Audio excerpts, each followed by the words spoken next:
Hey,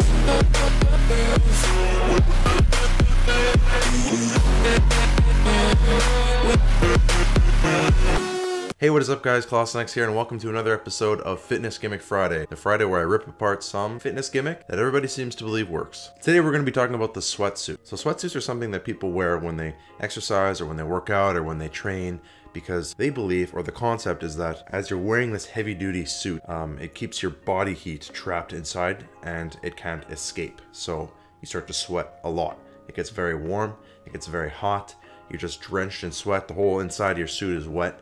And this is supposed to help you lose weight fast. The alternative to this are the people in the gym that wear, you know, the thick socks, the full sweats, the hoodie with the hood up while they're exercising and doing something that looks like it's super hard and they're like sweating like crazy. It's like, why wouldn't you just wear something more comfortable, something you can move better in?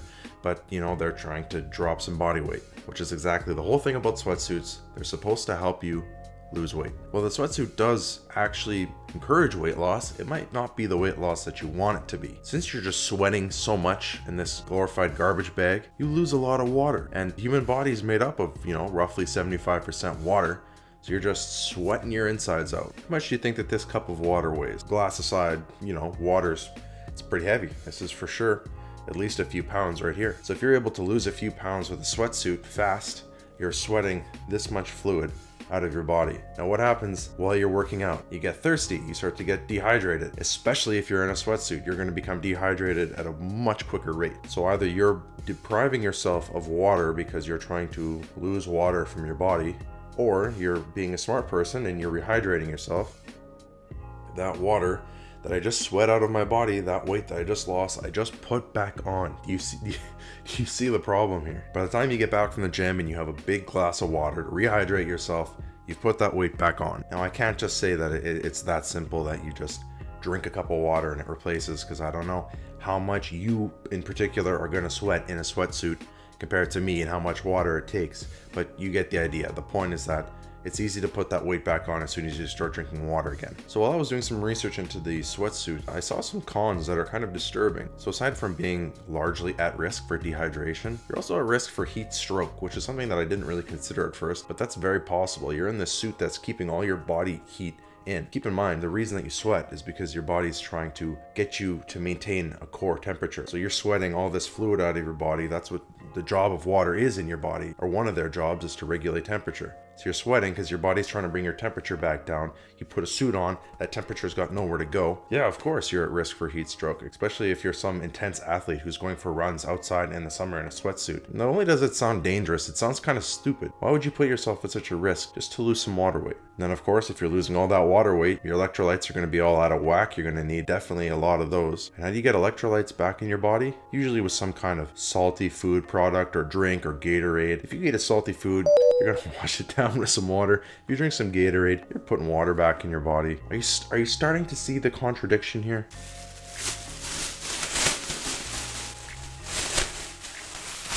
You see how silly this looks? If you think that this is gonna help you lose fat faster, you have been fooled. So there are a couple exceptions that I want to talk about before I wrap up the video, where a sweatsuit is kind of a functional idea. One is if you're training for an environment where it's really hot and you sweat a lot and maybe you're wearing heavy gear. For example, firefighters. Firefighters have to do all of their training in their heavy gear in the hot sun and fires to get them ready for it. That's you know, if you're trying to build up your endurance and you're trying to get used to passing a firefighter physical test, maybe you would want to wear a sweatsuit when you're on a treadmill. That makes a little bit more sense. Or if you're someone who's trying to cut weight fast, it doesn't matter what kind of weight, because you're trying to, you know, hit a certain weight class. If you're a competing athlete, power lifter, or you're MMA or something like that, and you're trying to get to a certain weight class fast, sweating water, it's a lot easier. It's obviously not the healthiest way to lose weight, but it's definitely something that you'll commonly see. But if you're someone who thinks you can lose fat fast in a sweaty plastic bag, you have been fooled. This fitness gimmick has been gutted.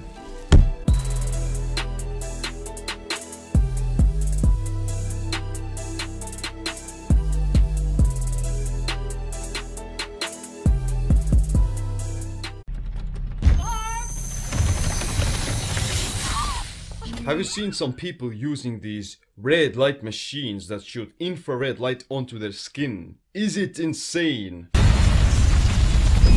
or is it any good for you?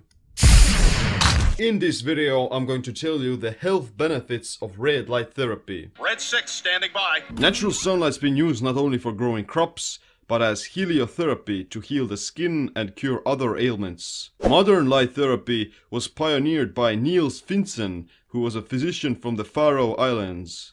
He created the first artificial light source to treat a skin infection called lupus vulgaris. For smallpox lesions, he also used red light, and in 1903, Finsen won the Nobel Prize in Physiology or Medicine. Light is made of various frequencies with different wavelengths.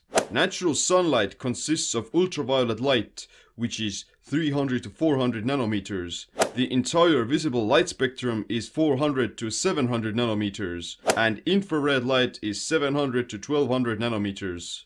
However, it's been shown that the body responds very positively to specific wavelengths between the 600 to 900 nanometer range. This type of red and near infrared light can pass through human tissue much more easily than other wavelengths. When red light is shined on the skin, it can penetrate several millimeters into the skin, where it has a beneficial biochemical effect. The mitochondria absorb the red light, which triggers a release in nitric oxide, an increase in ATP production, and a decrease in oxidative stress.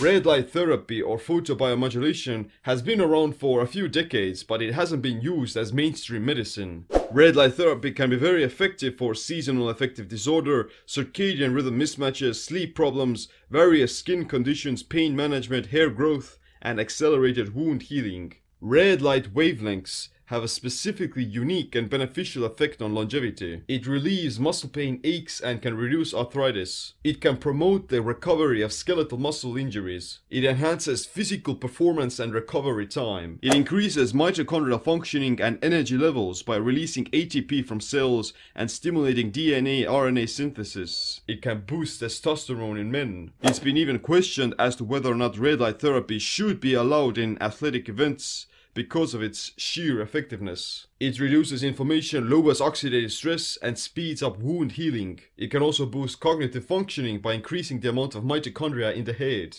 Better blood circulation, lymph flow, vasodilation, improved skin, protection against wrinkles, stretch marks, and sun-induced aging.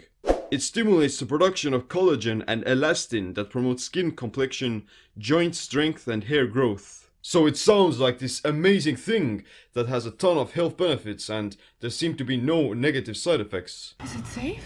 Yeah, it should be fine. It's like... There are no side effects of photobiomodulation, which is ironic because it's so much more effective than other methods like taking drugs, pharmaceuticals, or doing chemotherapy. Red light therapy targets specific wavelengths of light that have the most beneficial effect on the human body. It even avoids the harmful UV rays from the sun that in excess can be very bad for you. The most common side effect of red light therapy is tiredness and redness of the skin if you use it too much. So, we should talk about how you can do red light therapy safely. When I was doing research for this video, I was standing in front of my red light device, and I felt the rejuvenating effect on my skin. Another one of those advantages of working at home is that you get to do red light therapy butt naked. In fact, it's been shown that red light boosts fertility and can triple testosterone in men, especially if it's exposed on the testicles. Big Red standing by. So yeah, I sometimes shoot red light onto my balls. Which may sound weird, but if I were to call it vasodilation testicular photobiomodulation, would it sound better? But I digress, and we should carry on before things get out of hand. Red October standing by. When it comes to red light dosage, then you have to know your device's light's power density. You can measure it at different distances with a solar power meter. I'll leave a link in the description to a thorough blog post that walks you through about finding the right dosage for these different regions. In general, you can get a therapeutic benefit by exposing yourself to red light for 10 to 15 minutes. While standing about 20 to 30 centimeters away from it once a day. I personally do my red light sessions in the morning in conjunction with maybe some mobility exercises, meditation, lying on an acupuncture mattress, or writing articles. So how can you do some red light therapy yourself? Taking infrared saunas at spas can also boost mitochondrial function and repair the skin. Functional health facilities like the Bulletproof Labs tend to have red light beds that cost about $50 to $100 for a 20-minute session. Or you can get yourself a red light device and you can use it at your own convenience. I myself am using a full body panel of therapeutic red and near infrared light from a UK based company called Red Light Man. It covers the 600 to 800 nanometer wavelength and it can be hanged on walls or the ceiling. They have several different types of devices that are smaller and can be used to target specific areas of the body as well. Red Light Man uses high quality LED lights and appropriate wavelengths of light with metabolic and therapeutic benefits. Truth be told, those red light devices like the Juve or Red Light Man, they're quite expensive, but they're still worth it over the long term. You don't have to spend that much money of going to these facilities or having to take an infrared sauna all the time. Simply Red, standing by. If you want to get your own red light device from Red Light Man, then you can use my affiliate link to get a 10% discount, which is a huge bargain. But other than that, I want to thank you for watching this video. I'm gonna shoot myself with some red light now. Click the like, subscribe, notification bell as well. My name is Seam. Stay rejuvenated, stay empowered. Red October standing by.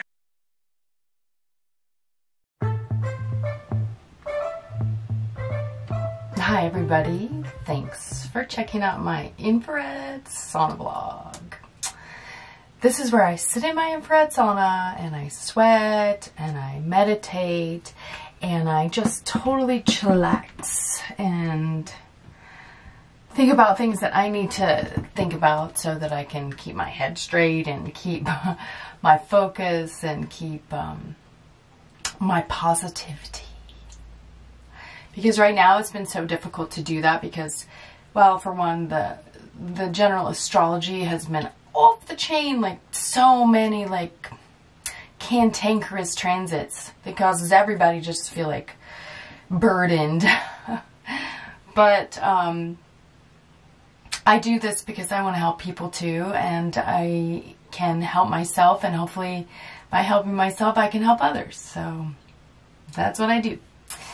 Anyway, today I kind of wanted to change it up because I've been going through so much crap, you know, and I don't want to just get on here and talk about my problems, but I do it in that so that I can help resolve my problems. I usually try to get, not just talk about my problems, but I talk about solutions. And so, one thing that I've been dealing with is I have a few extra pounds on. Now, some people would say, and I myself would say, I'm not that into the like emaciated look. I definitely like, I'm curvy and I love myself, so I like, you know, I like curves, whatever.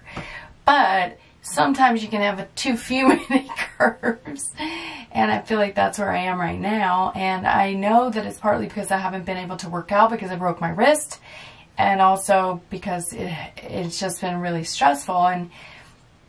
And so I wanted to talk about weight in an emotional, from an emotional standpoint, and how we can inadvertently sabotage our health and weight and all of that by our emotions. Number one, sometimes people tend to, and I know I do, eat to try to soothe the emotions, right? So you eat out of to try to feel better. And for sure, eating is one of the great pleasures of this, you know, being incarnated here and really enjoying food and all of that. So, but when you're in an emotional or a highly emotional state, that's the worst time to eat, because you try to eat to make yourself feel better, and before you know it, you could have consumed, you know, a friggin' entire pizza or whatever, an entire gallon of ice cream, whatever it is. So that's something to be really conscious about if you're trying to tone up or slim down, is where are your emotions and how are they affecting your weight and or your ability to lose extra pounds, right?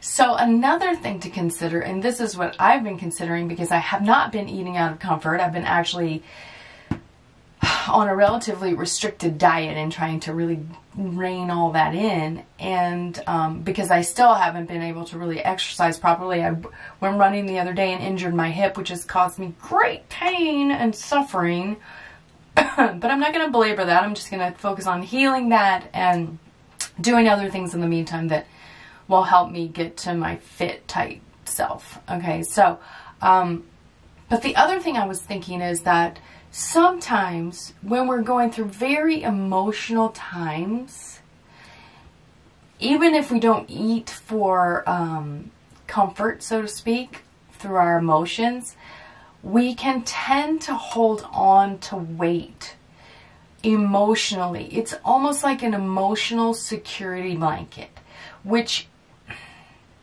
I understand energetically. It's like your body, because of physiological and biological programming from hundreds of thousands of years of being a human, we hold on to weight when we're under stress, because historically, in stressful times, that means there was lack or, you know, famine or some sort of terrible thing that was going to cause us to need to have extra weight so that we could stay healthy and not, you know, and have extra fat on our bones so that we didn't, you know, die of starvation or something crazy. But that's past now. That still happens physiologically, biologically, whatever, physically. And so we have to be really aware that when we get into a prolonged, heightened, emotional, stressful state, that we can tend to hold on to or put on weight and keep it. So, how do you deal with that? How do we deal with that? Well, first of all, you got to get to the bottom of why you feel stressed and how you can become, number one, less stressed.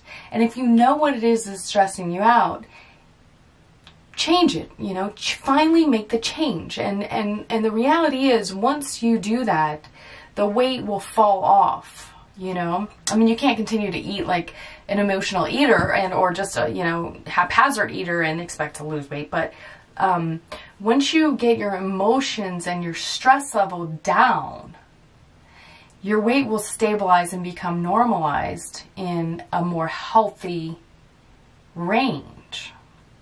Okay, so now I know that, and so I got to work on my stress level, my pain level, and with these injuries that I'm dealing with, which cause more stress, and also putting myself in situations that I know are going to stress me out, right? So that's just asking for another pound to stay on, you know. I got plenty, right? Anywho, so that's what I'm going to meditate on today. It's already 134. I got almost an hour to go in here. And so thank you so much for watching. I hope I gave you a little insight today on some things that can help in some way. And please subscribe. I really, really want to be of service. And you have questions, you can submit questions and I'll talk about them, how to deal with things, whatever. And so thank you so much. And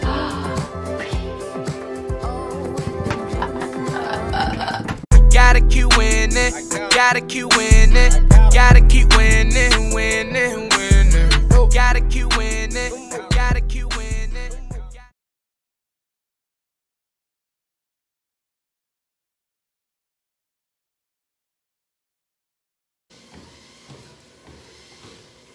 There's something about Fridays that make people not want to work out. This place has been packed every morning at the same time. It's empty right now. But it don't stop for me, baby. Fridays, we get it in just like any other day. We're grinding. Getting this fasted cardio in right now. And then I'm gonna jump on the plane, man, head back to Texas, baby. Head back to Texas. I'm excited, man. I'm excited to see the family. I'm excited to get in my own kitchen. Oh, man, I can't wait. Feeling good, though. I woke up pretty tight today. That's a plus. I'm super curious to see what that scale reads. Y'all know I haven't stepped on the scale since Monday morning before I got on the plane. So tomorrow morning, we're gonna jump on that scale. We'll see what's up. All right, YouTube. Lucky me, my plane has been delayed. Don't know why it's been delayed. There is no snow outside that could prevent the plane from taking off, but I'm delayed till 12. I was supposed to leave at 8:45. Now I'm leaving at 12, so that's a big difference. So I'm not getting back to Texas until 5:30. I was scheduled to get there at 3:30. That kind of just changed, only 2 hours, but we got a lot of time. Now I'm about to head to the gym because I might as well get a lift in. No need to just sit around the hotel. I'm up. It is 7:12 right now in the morning. Once I'm up, I don't go back to sleep. That's one thing about it. So I'm up. I did my fasted cardio this morning. I did some posing this morning. You guys know how much I'm all about posing and trying to get better with transitions and everything. So I pose at night and I pose in the morning. So I did some posing. I took some progress pics just to see where I'm at, just to see how I'm looking. Tomorrow is 3 weeks out. 3 weeks out, man. It's crazy because been dieting for so long, been prepping for so long. Started January 8th, 14 weeks out, man. 3 weeks out tomorrow. I'm excited for that. I'm also excited because I will most likely be getting a cheat meal. I'm celebrating my 3-year anniversary with my wife tomorrow, so probably gonna enjoy myself just a little bit. Get a burger and fries, get some drinks or whatever. So 3 weeks out tomorrow. Anyways, headed to the gym right now. We're about to go train shoulders because y'all know how I feel about that last shoulder day I had about 2 days ago, man. It was horrible. So I'm about to go train shoulders for real, about to get it in. I might even throw some arms in there just because we got time and just because I'm just feeling good right now. So probably throw some arms in there, probably sit in the sauna again, just relax. So we got time. Let's hit the gym.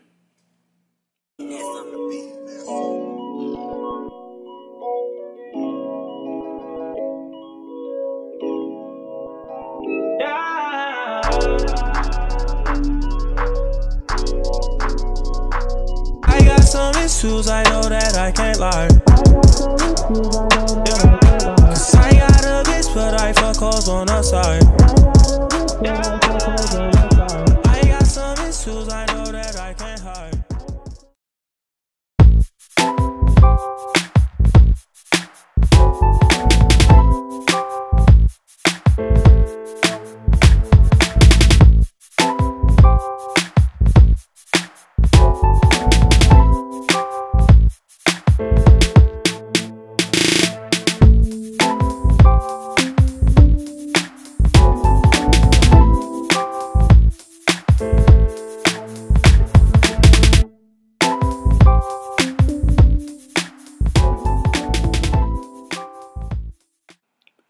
YouTube, what's good? Hey man, so I'm jumping in here real quick just to give you guys a quick voiceover. I haven't done this in a while, especially over a workout, and I'm actually on the iMovie right now, just straight off the app with it. But I just wanted to chime in real quick, not really talk about the workout per se. I mean, I'm training shoulders. You guys seen shoulder workouts before. I'm just here to talk quickly about YouTube and contest prep and dieting to the extreme. I mean, you know, I sit around and I watch YouTube videos all the time, especially when I'm doing my cardio, and I'm always wondering to myself, why aren't there any like day-to-day lifestyle contest prep living for, you know, the pros out there, you know, the IFBB pros, you know, because we want to see pretty much how they're living every single day, man. The meals they're eating every day, how they're adjusting certain things. I mean, we want to see that, you know, and I realized today that it has to be draining in order for them to actually film their entire lives. I mean, I'm drained myself trying to juggle family, work, and this contest prep, let alone record videos, you know, and give you guys some decent content. I mean, it's tough, you know, it's rough. Yeah, I definitely just screwed up lifting that. But yeah, you know, I was drained coming home. I was starving, and it took a lot out of me to, you know, pick up the camera, of course. But, you know, I'm doing this for you guys. I want to show you guys, you know, how I'm going about this prep. I mean, I'm not even in the big leagues. I'm just doing a, you know, a regular local show out here on my base. But I know how to diet, and I know how to contest prep. And I mean, I'm hitting it, you know, I'm killing my body, you know, daily, you know, definitely basically in starvation mode at all times, you know, even when the carbs are high, my energy is low, and that's crazy, you know. So I just want to say, man, whatever you're gonna do, man, just try to put 100%, put all your effort into it. I mean, that's the only way to get the best results, you know. And although people might not see it, you know it for sure. You know inside of you that you gave it your all. 'Cause that's one thing about it. We got social media, you got YouTube, and all this kind of different ways for people to see you. You know, see how shredded you are, see how hard you work, see what you're eating. But in all actuality, none of that really matters, you know. At the end of the day, it's all about how much hard work you put into it, the dedication, your focus, your vision, and how you see it, you know, your perspective on everything, you know, how you're going about your daily life. The people that are close to you will see it. They will know how hard you work, especially your family that lives with you. They obviously will see your mood swings go up and down, but you know, the world might not see it, you know. All they'll see when you jump on that stage is your physique. You know, whether you come in shredded, whether you come in full, whether you got muscles, you know, that's all they're going to see. They're not going to see the grind, you know, and that's one thing about it. So you just got to focus, man. Stay on the grind for yourself. Don't really worry about trying to get everybody to see you, try to notice you, you know. Just getting there and work, you know. Every day is going to be a struggle. It's not going to be easy. You're always going to be hungry. You should be hungry. You're probably not going to like majority of the foods that you consume because it's repetition and it's boring and it gets old, man. So you try to spice it up any way you can, but at the end of the day, you can only do so much, man, because you want to make sure the quality is there for your food, you know. You want to get the most volume out of your food, and you got to eat low calorie. I mean, that's pretty much how it is. Unless you're like some huge 300-pound bodybuilder, 9 times out of 10 you're low calorie, you know, and 9 times out of 10 majority of your prep might be low carb. I mean, that's just how it is. You go no carb and then you carb up, you refeed. That's pretty much what we do. So right now I'm pretty much practicing a peak week. I'm 3 weeks out from my show. Yes, I know this video is old. This video is a couple days old and I'm giving it to you now, but like I said, man, it's a struggle. You know, it's not easy, especially when you got to upload these videos yourself. You got to edit them. It's not easy, but you know, we get it done. So I'm giving you guys everything I can. I've actually switched up to day-to-day vlogs. I mean, I'm giving you guys day-to-day stuff, and you see my inside life. I mean, for the bodybuilding part of it, you don't see too much family things, but I can't give it all to you guys. Like I can give you, you know, me in the gym. I can show you my skinny legs, you know, my calves. Calves suck, man. That's what it is, man. Calves are a shitty body part, man. It's hard to grow those things. You walk on those things all day long. And it's crazy how genetics plays. But it is what it is. But anyways, man, yeah, so I just wanted to jump in here on this quick voiceover. I hope it sounds pretty good. I mean, this is just a MacBook. But yeah, man, I just wanted to jump in here, give you guys a little motivation. As you hear in my voice, I'm pretty much down right now, too. I mean, dieting for 11 weeks now, man. It's painful, you know, but we almost at the finish line, man. We're not gonna stop, man. So just keep grinding, man. Keep doing what you gotta do. Stay focused. Like I said, the world doesn't have to see your hard work and dedication. You know in your heart that you put it all in and you gave it 100. So continue to give it 100 and you will see those results at the end, at the finish line. And hey, man, you reap those benefits, man. So do what you gotta do. Stay on the grind, and I'll holler at y'all later.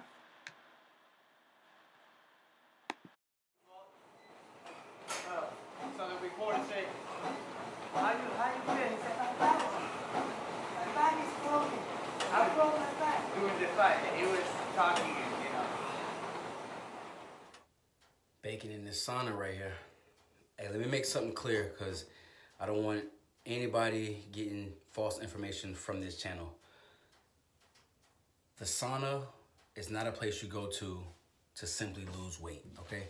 So if you are an overweight person, I would not recommend you just sit in the sauna for hours thinking that you're gonna lose a lot of weight because that's not the case. So the case for me and why I use the sauna is simply because, as you see, I'm sweating like crazy. Like I'm drenched in sweat and I take in a lot of sodium, especially on this trip that I am here in Virginia. And when you eat out in restaurants a lot. So this is beneficial for a lot of restaurant eaters. When you eat out a lot, you tend to consume a lot more sodium And if you're drinking an adequate amount of water, you can flush it out somewhat, but you can also come to the sauna to help you get rid of all that. So as you see, I'm sweating off a lot of water weight, sweating off a lot of sodium. That's just my opinion, my view on how I see the sauna. So that's pretty much why I do it. As we get closer to the show, I definitely need to incorporate more sauna work. I usually do abs in the sauna, and that's simply because why just sit here? No point in just sitting here. As you see, I don't have any headphones. I'm kind of like in my zone, just thinking mentally, just chilling, man, you know what I mean? So use the sauna for that purpose. Don't use the sauna if you need to drop 30 pounds and you think if you sit in the sauna for 2 hours, you'll drop 30 pounds. No, you will probably drop dead. I mean, your heart rate is pumping while you're in here. So that's another good thing. You can use it for heart rate purposes. Use it before your workout, get your heart rate up. And then when you go to your workout, go lift some weights or do some cardio, now your heart rate is up, now you probably burn more fat. So use it for that purpose as well. Just do not come in the sauna thinking you're about to drop a crazy amount of weight, because that is not the purpose of the sauna. The sauna is a relaxation spa area. Hey man, I'm stuck in this damn airport. I'm not leaving till 5. It is 3 o'clock. I've been here for a minute now. I think we got here like around 12. I had a salmon salad, a lot of bacon on there.